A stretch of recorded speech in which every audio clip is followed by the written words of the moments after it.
Ano nga tayo alalayan mo?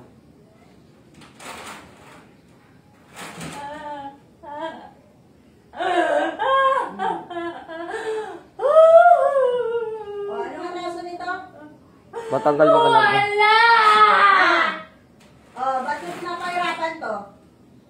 Ha? Anong ginagawa mo? Wala. Natatandaan ka kung wala. Ha? Ano ang ginagawa nito? Ayoko na! Ikaw din ang may gawa sa asawa. Ikaw din ang may gawa sa asawa. Ha? Sagot! Ayoko na! Baka mo to.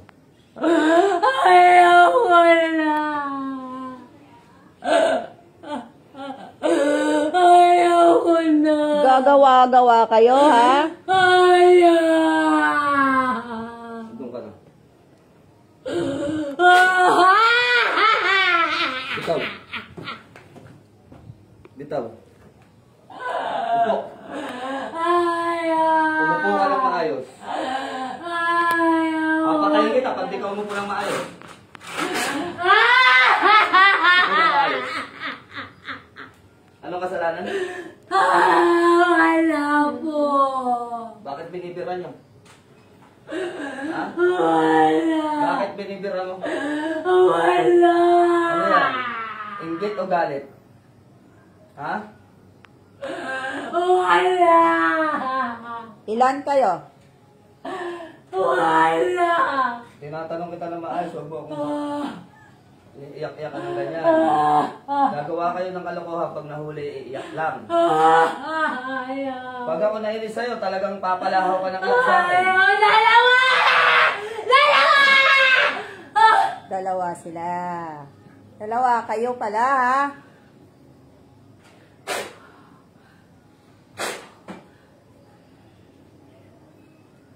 Talagang pag ako mahawak, lumalayas. Kanina pa. Pikit. Pikit. Tikit. Pikit. Tikit lang. Tinatawagan ko ang espiritong namiminsala, pumasok ka sa katawan ng taong ito. Abertrik tribunum mo abamit voltare ko tares kisumpu. Adonada merepugnat sa ugnat sa pararakotanet o pararatas. Pasok.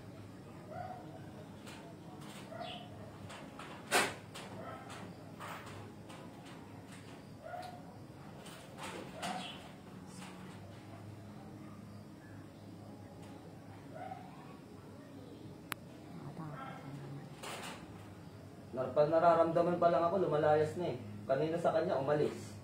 Ito, umalis din. Pag naramdaman nilang hindi kaya, talagang ikaw tumawag. Takot yan, pumasok. Magtatakbuhan pagka ako ang humahawak.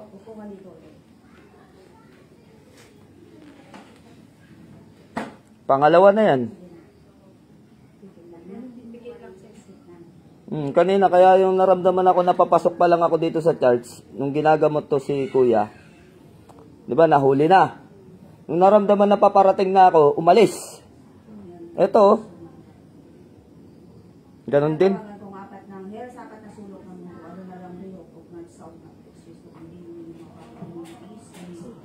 Tinatawagan ko ang espiritong namiminsala sa taong ito, pumasok ka sa katawan niya at makipag-usap sa Ikaw nga umawak na to. Doble mo yung pako niyan. Doble mo yung pako. Pasok na yan. Pag mo nang dagdagan, pasok na yan. Tirahin mo ng ano, espada. Tirahin mo ng espada.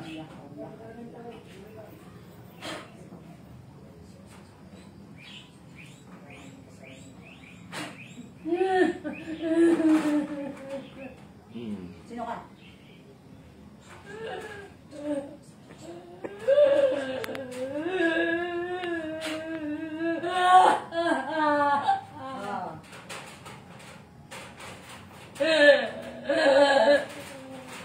Tinatakbuhan mo ako, ha?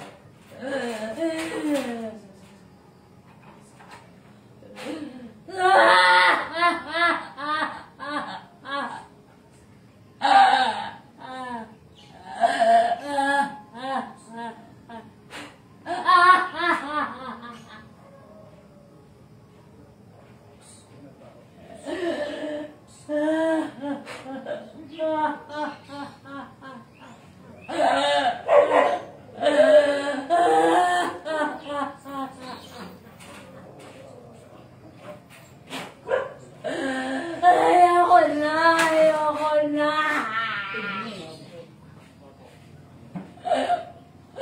Ayoko na!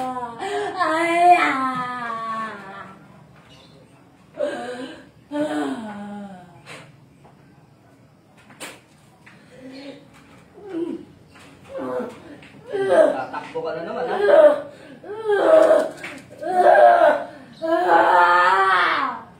Sige, tatakbuhan mo ako. Tumakbo ka.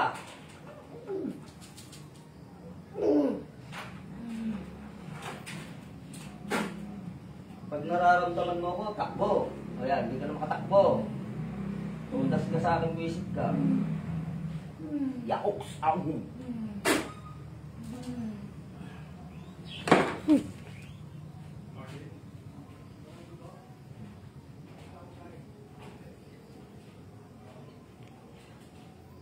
Kaya ako, kuya. Huwag mong hawakan doon sa ano, ganon, ganon. Sige, sige. Yan, gan. Yan, okay lang yan. Hindi niyo po boss guys sa kapatid ko. Oo, pasampay pa ako. Okay, ako na. So, gasin natin lahat yan. Ayoko na tinatakbuhan ako eh. Tagal na po kasi. Dalawa daw sila eh. Tagal na po itong ganito. Ate? Palit-palitan sila. Kayo ka ate, upo ka ron. Pag nararamdaman kanina, papasok pa lang ako, tumakbo na eh. Takot na eh. Alam nila na may kalalagyan. Upo ka ulit doon. Ulihin mo, dalawa yan. May isa pa yan.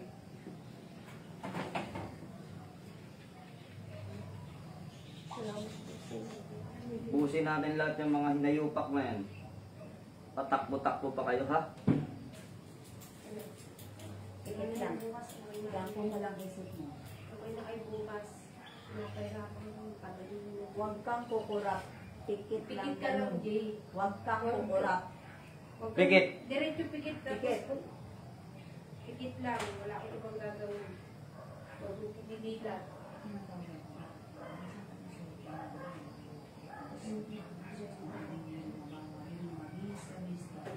Tinatawagan po ang espiritong namiminsala sa taong to. Pumasok pa sa katawan niya at makipag-usap sa akin.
Tama na po.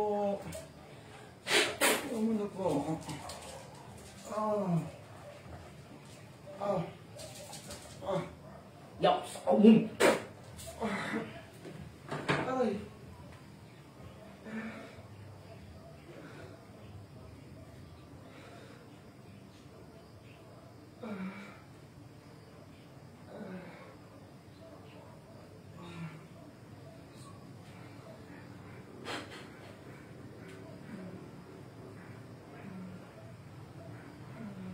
Bus kayo ngayon. Tatakbo yun eh. Ito yung mararamdaman ako, takbo, alis. Alis namin yung pangit ko. Hindi na umalis eh. Pagpasok. Pasok ko pa lang, umalis na sa kanya. Dumilat siya eh. Ano ba yun?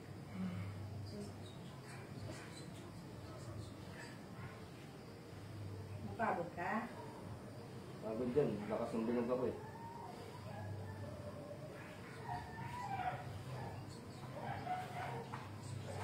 Kaya ko malalawag siya. Sige lang. Tagal niya po yun. Mag-asawa yun.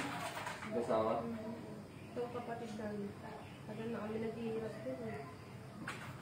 Kalit-kalitan sila. Pinatakbo namin sa ospital. Dialysis na po yan dapat eh. Bakit? Ano daw ang sakit?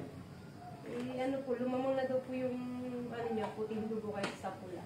Kaya dialysis po siya. Siya lang umayaw po sa magpa-dialysis. Kaya, Baka alam niyo sa sarili niya na ano, hindi problema sa doktor, meron gumagawa. kapag nalakas siya, saglit lang, mga 10 minutes ang wait. Yan na! Palit-palitan sila, kaya ang payat pa nito yun. Nawaya yung gusto. Yan, magpapayat. Iniunti-unti sila. So, palit-palitan namin tinatakbo sa ospital. Hindi na ito nakakalakad po. Yan na nakakalakas. Hirap na po siyang maglakad. Sige, tayo mo dyan mo sa buwan. Tutukuran natin, talagang hindi rin mag-test. Buka mo na dyan. Yung mga ano niya daw po dito, pag naninigas. Ngayon, naninigas pa rin ba yung paa mo? Sige nga. Lakad mo ulit. Tayo ka. Ano pakiramdam? Magaan na. Normal na. Sa tingin mo? Basketball player, hindi na nakakalaro yun. Isang taon na po. Makapaglaro ka na ng basketball, lalagpas ka na sa board.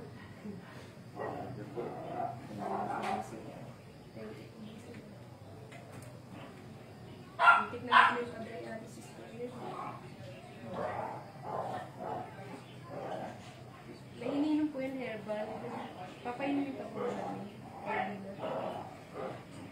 Ilaga kayo ng ano? Dahon ng atis, ilaga nyo, painom ninyo ang paligo na yun. Yun lang, sapat na yun para mawala na yung tulungan. Kung tsaka wala na yun, hindi na babalikan. Puro papatay ko na lahat eh. Hindi na babalikan yun. Taambusin yung ano kasi, simula po yung bahay daw po nila boss. Bagong tayo po kasi yun. Sabi daw may ano daw po dun. Sino nagsabi? Sino nagsabi sa inyo na meron doon? Si isang po. Yung isa? Yung, Tuloy sa gala. Sorry sa galang. kasi Isa. meron pong Nakarating na doon kasi isa doon. Hindi pa po. Bata po namin. May baliti po kasi doon sa tilayuan nilang bahay. Itong balite.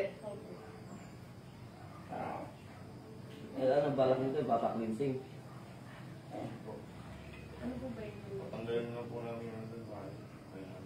Bakit tatanggalin mo? Eh, may nakatira doon po. Kaya may tumira doon. Sila palayasin natin doon. Kayo yung tao, kayo lalayas. Sige po.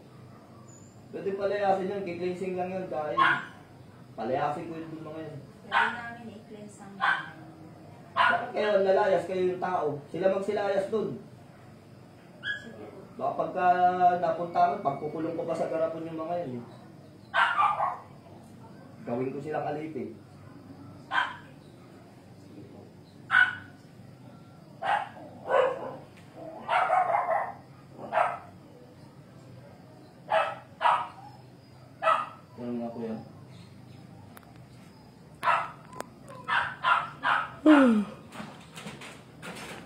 Ano, pagpalang gabi sa lahat. Medyo pagod na dahil maghapon yung ating gamutan. Inabot na tayo ng alas 6. Buti at meron tayong wifi na naman. Ang wifi dito, masisira yata ang ulo. Babalik masisira. So kaya matumal yung ating pagla-live. So yun. Kumitil na naman tayo ng dalawang kalaban ng liwanag. So yun na nararapat sa kanila. Pinaglalaroan tayo. Tatakot yata kaya ayaw sumampa. Kaya tinodas na natin ang tuyo yan. Hindi natin kailangan pagbubuhayin yung mga yan. Yo, pagod na at inaantok na rin. Dapat nagpapahinga na rin kami ganitong oras preparation sa pagdarasal mamaya. Pero dahil nga may pasyente tayong dumating, so kailangan nating asikasuhin at wasakin yung mga namiminsala. Bukas ang schedule namin ay house cleansing sa sinasabi natin na 2 condominium unit. No, 2 condo yun. Medyo pagod tayo ng aabutin natin dahil yung 2 condominium unit na yun ay 2 building. Hindi 2 unit lang. So siguro yung condominium, ang unit nito ay umaabot ng 60 o 50 bawat isang unit. So dahil 2 unit ito medyo pagod talaga tayo nito. At di natin alam kung matatapos natin ng isang araw yun lahat ng yun. So dire-diretso yung ating schedule. Webes, baka may schedule din kami ng Webes, hindi lang natin alam kung saan. Hindi ko pa nakikita doon sa aming record kung saan ang schedule. So sa mga gustong magpagamot, no, ang gamutan natin ay Martes at Biyernes. At pagdating ng hapon, bigyan nyo naman po kami ng kaunting kapahingahan. Kasi hindi lamang po kayo ang pagod nun. So kailangan ko pupunta po kayo dito umaga.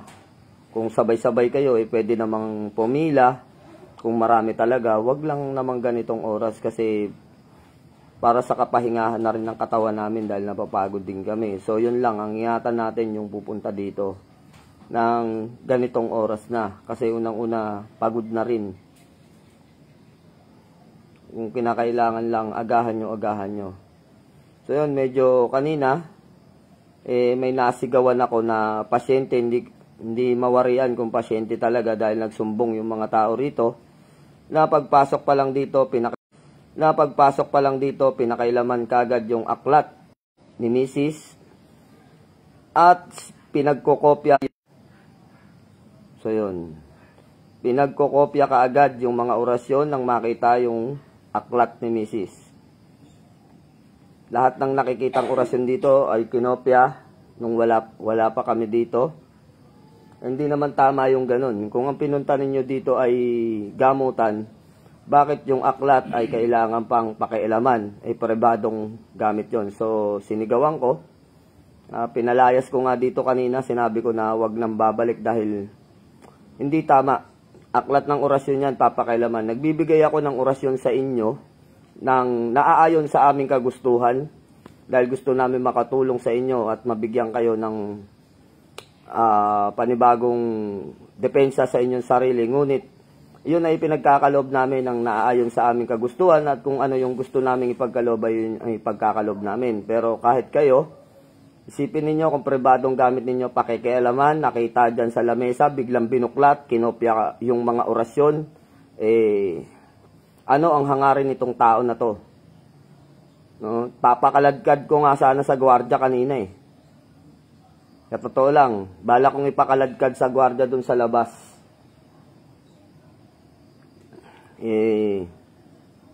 tao rin naman. Kaya lang hindi marunong sa ugaling tao. So, pangit yung ganun. Pribadong mga gamit namin yun ay gamit pa ni Mrs., no?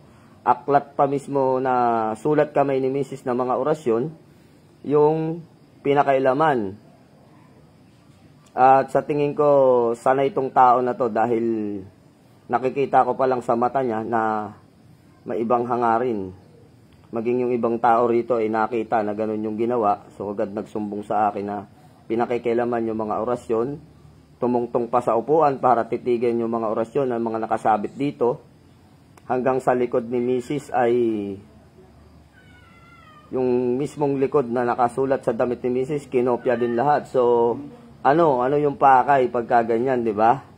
So pwede naman kayo pag nandito maghingi ng orasyon pagkakaloban namin kayo. Pero yung kukunin mo na walang sino-sino, yung isang gamit na nakasarado o nakatabi, at kukunin mo at bigla mong kokopyahin sino ka para gawin mo sa amin yun. So, kung kami ay binastos, magiging bastos din kami sa kanila. O ganun lang. Kung pupunta rito, magpagamot lang. Kung may pakay kayo rito na manghingi ng orasyon, ipagkakaloban namin kayo, ngunit huwag niyong pakikialaman yung mga bagay na hindi naman sa inyo ipinagkakaloob. So, yun lang ang pangit. Kung nagkataon kanina na may wifi, ilalive ko yung pagmumuka para malaman ninyo na hindi kami natutuwa sa ganong ginagawa o sa ganong pag-uugali ng isang tao na dadating dito ay magpapanggap na magpapagamot, at pagtalikod namin mag-asawa, buti nakita ni dito yung mga kasamahan namin na dali-daling kinokopya yung mga orasyon. So saan at bakit kailangan niyang gawin yun? No? Saan niya gagamitin yun? So maaaring nag-iipon ng orasyon. At kagaya na sinasabi natin, magpapanggap na bihasa o dalubhasa ko, no? Marami yung ganyan. Pakilala nila, sila yung mga bihasa at dalubhasa, pero ano nga ba yung tunay na pagkatao na nasa likod nitong mga to? So, yun yung pangit. Ayaw namin talaga ng ganun na maging sa mga miyembro ko, hindi nangyayari yan. First time na nangyari yan na may pumunta dito. Marami ditong pumupunta na nangihingi ng mga orasyon, nagpapasintabi, maayos. Pero yung tao na yan ay ikot ng ikot dito sa loob ng church kanina, naghahanap ng kokopyahin. So, mabuti na lamang at babae. Kasi kung nagkataon na lalaki, baka binugbog ko na palabas at pinahaltak ko sa mga gwardya. So, hindi tama na ganun klase ng tao yung tatanggapin mo na hindi marunong magpakatao. So, yun. Pagpalang gabi sa lahat sa inyo, sa mga magpapa-schedule ulit ng gamutan. Friday, yung gamutan natin. Pumunta na lang kayo dito ng maaga at iwasan nating magpagamot ng gabi. Kasi unang-una, kung gabi kayo pupunta rito at sasabihin namin na pagod na kami, hindi na kami manggagamot, baka sumama naman ang kalooban ninyo. So, sinasabi lang namin yung katotohanan na hindi lang naman kayo ang gagamutin sa buong maghapon, kundi napakarami ng gagamutin natin dito. At yun nga, lagi natin sinasabi, agahan lang. Dindin Montemor Bularon, watching from Mulabes, Zamboanga del Sur. Shoutout sa iyo, bro Dindin Montemor ng Zamboanga del Sur. So, iyon. Hindi na natin patagalin yung video at nahuli na naman natin yung espiritong namiminsala. Ingat-ingat na lang kayo palagi and God bless you more, mga idol.